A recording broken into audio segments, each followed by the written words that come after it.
Hello, and welcome to Jersey Matters. On this week's show, with everyone going virtual and an election coming up, cybersecurity is more important than ever. We'll talk with Michael Garrity, the New Jersey Director of Cybersecurity, about possible threats. Is Phil Murphy the most powerful governor in America? We'll talk with a reporter from Politico who thinks so. Many kids in New Jersey can't go back to school, but they can play sports. We'll talk to the woman who runs the state organization who gave fall sports the go-ahead in New Jersey. And a new bill on the governor's desk would require more New Jersey police officers to wear body cameras. We'll have the details.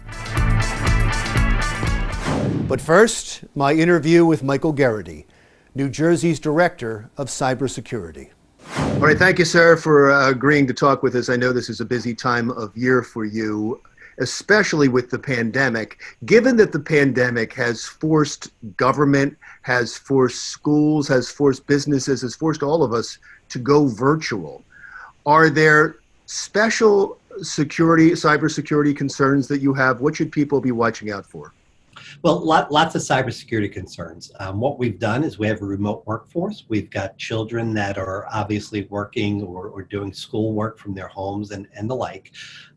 In a corporation, in a government organization, or a school, you may have what's called defense in depth controls. You may have firewalls, you may have intrusion prevention systems, all of those things that would be in place to protect the individual users and the systems within that network.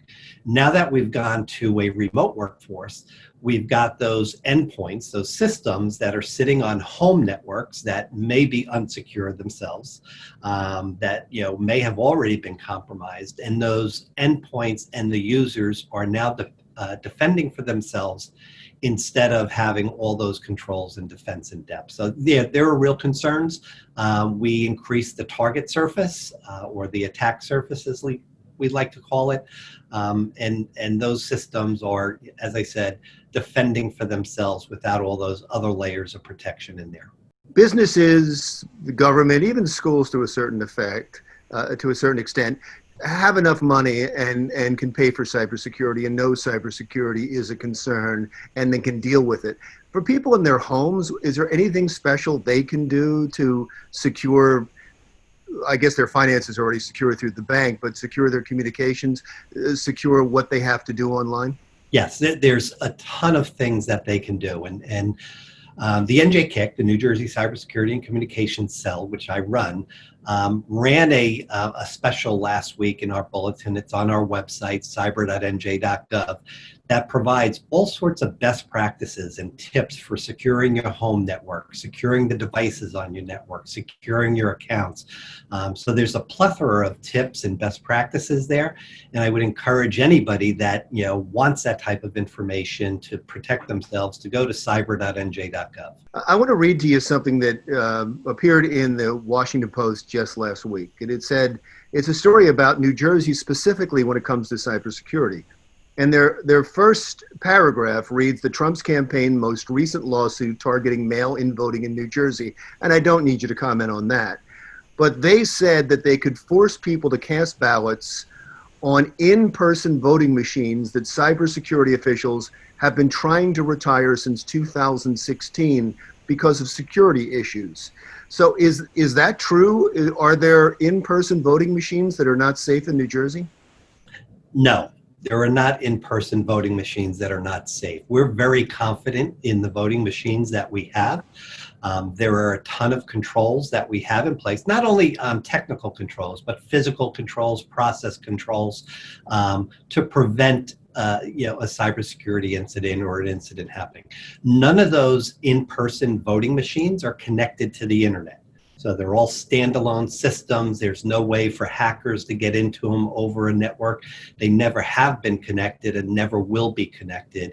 And so the only way that an individual would be able to hack into that machine is to have unfettered physical access to it with enough time to actually change the chip in the machine or change the code on the chip in the machine. I already asked you about schools, but I want to focus in a little bit more and drill down a little bit more on schools, because parents were already upset that their kids have to learn virtually. Most of them understand, but parents are upset about that. We have always been concerned about children on the internet and the security risk of children on the internet. Are they safe? Well, it depends. Obviously, they've got to practice safe cyber hygiene practices online. There's a lot of best practices out there that they can follow. Obviously, connecting a child into the internet, they expose themselves out there, and they're accessible by lots of strangers. And so there's a lot of training and teaching that has to be done as far as safe practices for children. We've put those out, and you can find some of those on our website. As I said, the National Center for Missing and Exploited Children has put out a special on protecting kids online as they're doing virtual learning. So there's a lot of resources for parents and educators and children alike that they can tap into to make sure that they are safe when they're online. You've sent people to the website a couple of times now when I've asked you questions, and I understand why, because I'm sure there's a lot more than you can get into right now. But if you were to take away one tip that people could use to make their cyber life a little more secure, what would it be? Well, we see the number one thing, well, two things I'll say, is they're trying to hack people. Hacking people is a lot easier than hacking a system or a machine.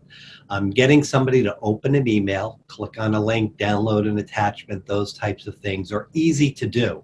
You send an email with a sense of urgency, or you have to do this, or your account's going to be suspended. This is due today. So there's a lot of those emails that implore people to open them and then click on those links, and that's how they become infected.